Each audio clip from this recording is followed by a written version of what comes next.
देखिए ये हमारा क्या है, ग्रीनिच वाला रेखा है, ठीक है, जो 0 डिग्री पड़ता है। यहीं से आपको समझ में आएगा क्या कि जो ये वाला पोर्शन है ये पूरब है। इधर देखिए जितना भी टाइम जोन है आपको, जितना भी डिग्री पे 1 डिग्री 2 डिग्री 3 डिग्री 4 डिग्री, यहाँ पे देखिए टाइम जोन घंटा में प्लस किए हुए है, कि घंटा 2 घंटा 3 घंटा 4 घंटा 5 घंटा, ठीक है। तो क्या है यहाँ पे आपको 10 घंटा तक जाएगा, यहाँ आगे 12 घंटा तक जाएगा, ठीक है। अब इसके पश्चिम में देखिए आपको जितना भी उत्तर अमेरिका है, दक्षिण अमेरिका है, अफ्रीका का भी कुछ भाग है, फिर आपको जो का वाला पोर्शन है यहाँ पे कनाडा है, संयुक्त राज्य अमेरिका है, ठीक है। तो ये सब में जो भी टाइम जोन आएगा क्या है, माइनस में जाएगा, ग्रीनलैंड में माइनस में जाएगा।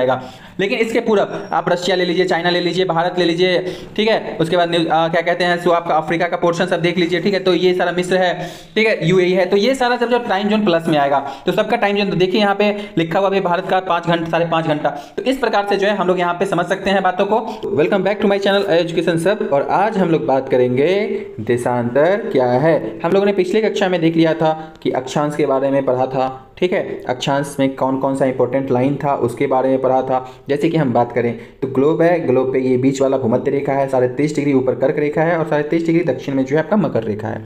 आज हम लोग इसमें पढ़ेंगे देशांतर रेखाओं के बारे में। तो चलिए हम लोग देशांतर क्या है शुरू करते हैं। कहें तो कहते हैं किसी भी स्थान की जो स्थिति है उसको बताने के लिए जो है उस स्थान के अक्षांश के अतिरिक्त हमको कुछ और जानकारी की आवश्यकता होती है, जी सिर्फ अक्षांश से ही काम नहीं चलेगा।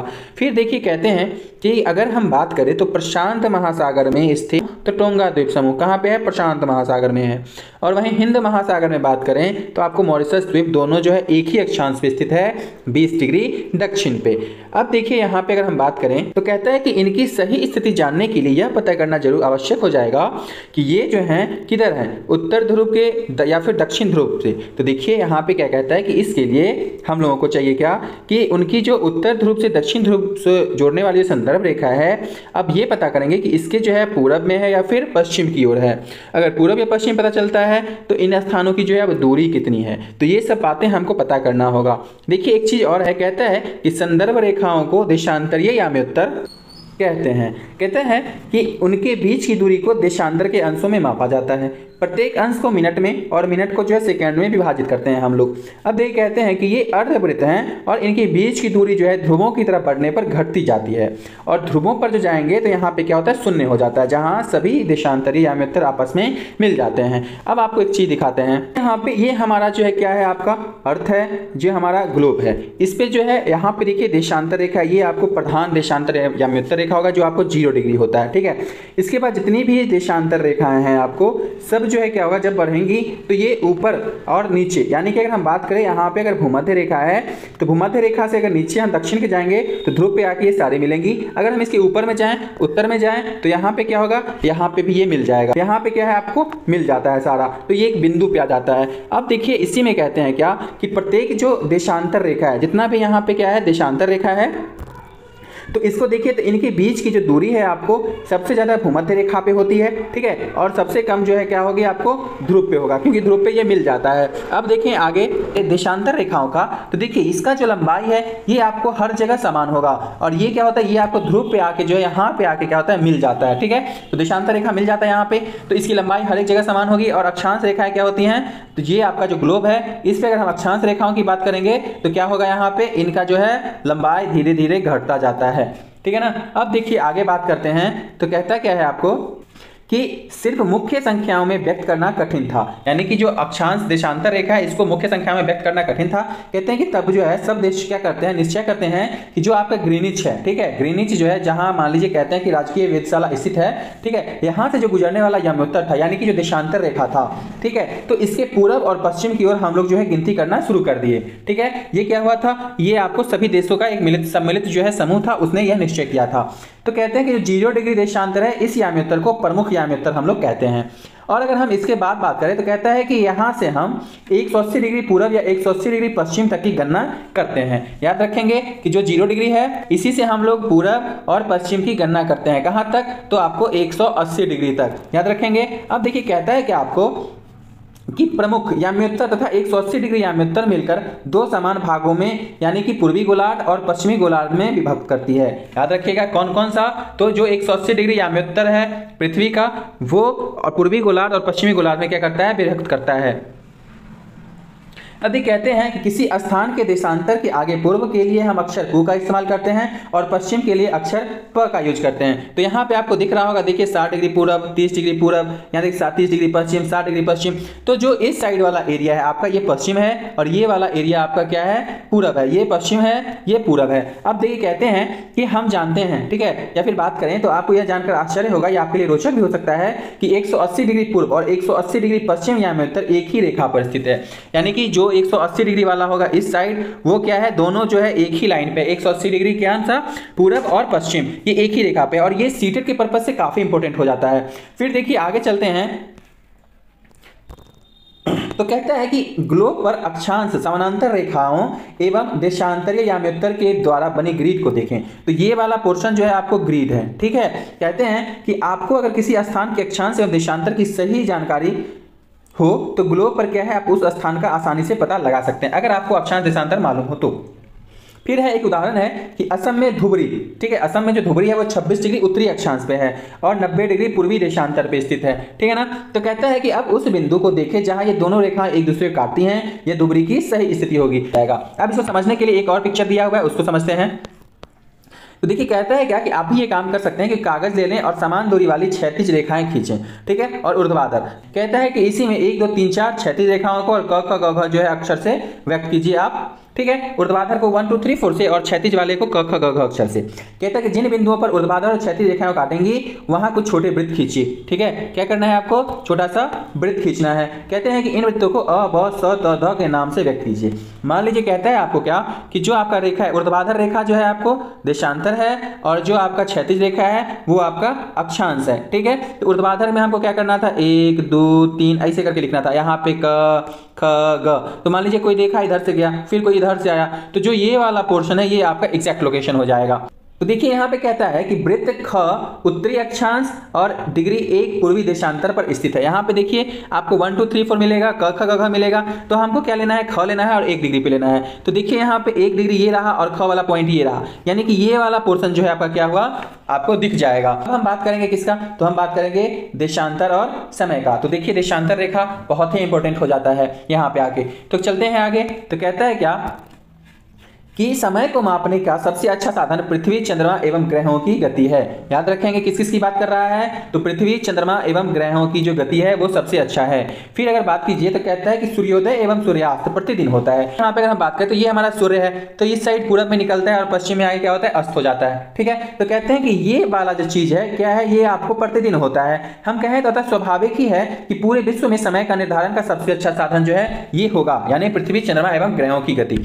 अब देखिए कहते हैं कि अगर स्थानीय समय का अनुमान सूर्य के द्वारा बनने वाली परछाई से लगाया जा सकता है, यानी कि जो सूर्य है उसकी परछाई से। कहते हैं कि जब दोपहर का समय होगा, ठीक है, तो सूर्योदय और तथा सूर्यास्त के समय सबसे लंबा होगा, यानी कि जो परछाई है हमारा, जो सूर्योदय हो रहा है, मान लेते हैं कि सूर्य उदय हो रहा है अभी, ठीक है, और अभी मान लेते हैं कि सूर्य अस्त हो रहा है, तो इस समय जो किसी का व्यक्ति का परछाई बनेगा, मान लेते हैं परछाई है तो वो क्या है, आपको सबसे ज्यादा बड़ा बनेगा। लेकिन अगर वही सूरज हमारा जो है मध्य में है, तब उस समय परछाई जो है एकदम क्या होगा, छोटा होगा, ठीक है, क्या होगा, छोटा होगा। तो ये बात याद रखिएगा।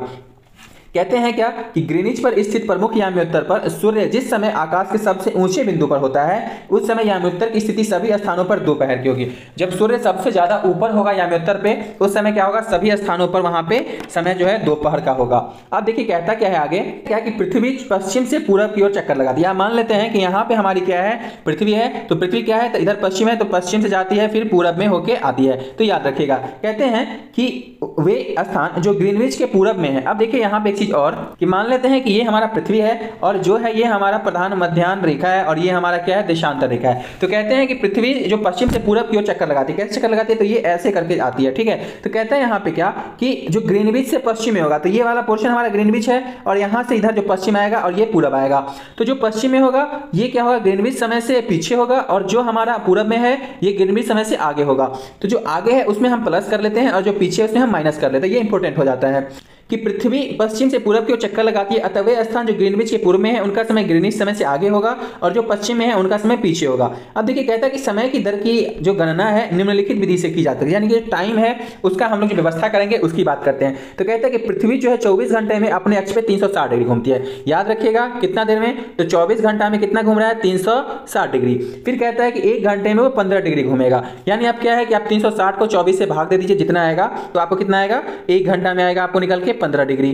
फिर कहता है क्या कि 4 मिनट में 1 डिग्री घूमता है, तो आप जो 15 डिग्री आया, अब 1 घंटा को अगर मिनट में बदलिएगा आप तो कितना हो जाएगा, 60 मिनट हो जाएगा, और 60 को अगर 15 से भाग दीजिएगा तो 15 चौके 60, यानी कि 1 मिनट में कितना घुमा, 4 डिग्री घुमा, सॉरी 4 मिनट में कितना घुमा, तो 1 डिग्री घुमा। याद रखेंगे 4 मिनट में 1 डिग्री। तो ये आपका जो 4 मिनट में 1 डिग्री ये काफी इंपॉर्टेंट है, इसी पे सारा चीज हो जाएगा आपका।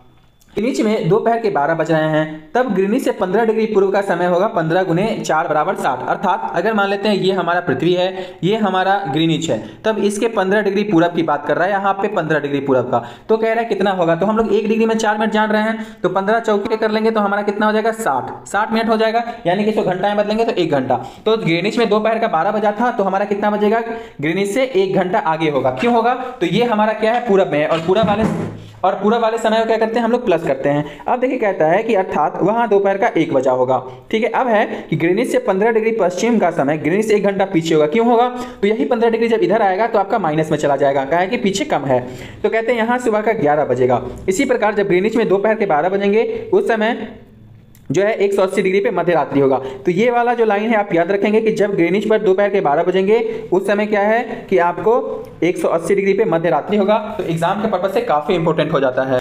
अब देखिए कहता है किसी भी स्थान पर जब सूर्य आकाश में अपने उच्चतम बिंदु पर होता है तो दोपहर में उस समय घड़ी में 12 बजते हैं। इस प्रकार अगर बात करें तो घड़ी के द्वारा दिखाया गया समय उस स्थान का स्थानीय समय होगा, यानी कोई भी घड़ी जो समय दिखाती है वो क्या होगा, तो उस स्थान का स्थानीय समय होगा। तो इस वाले पॉइंट को याद रखेंगे। कहते हैं कि आप देख सकते हैं कि देशांतरीय यामी उत्तर पर सभी स्थान का स्थानीय समय समान है, यानी कि जो देशांतर वाला पोर्शन है उसका बात कर रहा है। अब चलते हैं आगे। तो कहता है मानक समय क्या, हम मानक समय जो है क्यों मानते हैं, तो कहते हैं कि अलग अलग यामी उत्तर पर जो स्थित स्थान के स्थानीय समय में अंतर जो है होता है। अब हर जगह का अंतर होगा। तो कहता है कि उदाहरण की बात करें तो कहता है कि बहुत से देशांतर से गुजरने वाली रेलगाड़ियों के लिए समय सारणी तैयार करना कठिन होगा, यानी कि अगर एक देशांतर से बहुत देशांतर वगैरह है, हर जगह आपको देशांतर ज्यादा मिल जाएगा, तो जब हम एक से ज्यादा देशांतर लेंगे तो उनके लिए समय सारणी करना कठिन हो जाएगा। अगर हम भारत की ही बात करें तो कहता है कि भारत में गुजरात के द्वारका और असम के डिब्रूगढ़ के समय में लगभग जो है 1 घंटा 45 मिनट का अंतर होगा। ठीक है, कहते हैं कि यह आवश्यक है कि देश के मध्य भाग से गुजरने वाली जो किसी याम्योत्तर के स्थानीय समय को देश का मानक समय माना जाए, यानी कि 82.5 डिग्री वाला जो रेखा है यहाँ पे ये। अब देखिए एक चीज है कि 60 डिग्री के गुणज को जो है स्थानीय मानक इसी के माध्यम से निर्धारित किया जाता है। ये 9th वाला जो चैप्टर है उसमें हम बताए हुए हैं, आप देख लीजिएगा, इसी में एक वीडियो है। कहते हैं क्या कि इस याम्योत्तर रेखा के स्थानीय समय को पूरे देश का मानक समय माना जाता है, यानी कि जो 82.5 डिग्री का टाइम है आपका, ठीक है, जो इसको हम 82.5 डिग्री 30 मिनट पूर्व भी मानते हैं। ठीक है, ये देशांतरीय रेखा है, याद रखिएगा। तो इस मानक समय को क्या है, मानक याम्योत्तर माना गया है, किसका, भारत का। यानी 82.5 डिग्री को पूरे देश का मानक समय माना जाता है। इसे भारतीय मानक समय के नाम से भी जाना जाता है। जब भी आपको पूछेगा कि भारतीय मानक समय कितना डिग्री पे है, तो याद रखिएगा कि 82.5 डिग्री पूर्वी, ठीक है, पूरब, या फिर कहें तो 82 डिग्री 30 मिनट पूर्वी।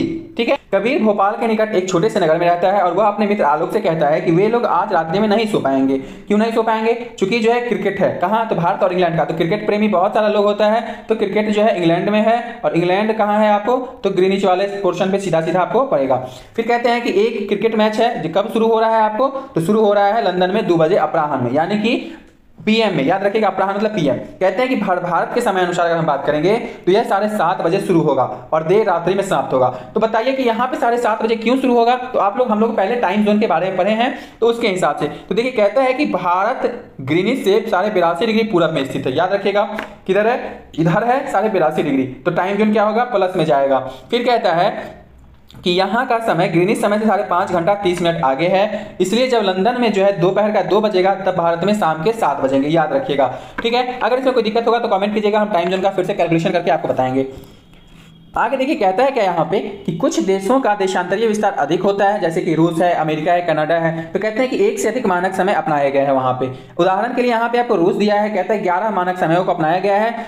ठीक है, ये देखिए, ये आपको ना सीटेट के पर्पज से हो या फिर बीपीएससी टीआरई का हो, ठीक है। तो इस पर्पज से ये लाइन सब इंपॉर्टेंट हो जाता है, जिनका भी ज्योग्राफी होगा वो ध्यान से देखेंगे, ठीक है। इसके बाद ये वाला जो पोर्शन है आपका कि पृथ्वी को 1 घंटे वाले 24 समय क्षेत्रों में बांटा गया है, ठीक है। और इस प्रकार जो है क्या है कि प्रत्येक समय क्षेत्र 15 डिग्री तक जो है क्षेत्र को घेरता है। तो ये वाला जो है काफी इंपॉर्टेंट है आपके लिए, हमारे लिए, चूंकि सबको एग्जाम देना है तो आपको ये वाला पॉइंट सब ध्यान में रखना पड़ेगा। अब देखिए एक चीज बात कर लेते हैं कैलकुलेशन का। तो देखिए सबसे पहली बात क्या होती है कि ये हमारा मान लेते हैं कि अर्थ है। इस अर्थ में जो है देख लीजिए कि ये आपका क्या हो गया, प्रधान मानक रेखा का ये, प्रधान मध्याह्न रेखा का ये, ठीक है। और ये हो गया आपका 0 डिग्री अक्षांश। तो देखिए ये जो भूमध्य रेखा है आपका, इसके ऊपर वाले पार्ट को हम लोग कहते हैं उत्तरी गोलार्ध, नीचे वाले को कहते हैं दक्षिणी गोलार्ध, ठीक है।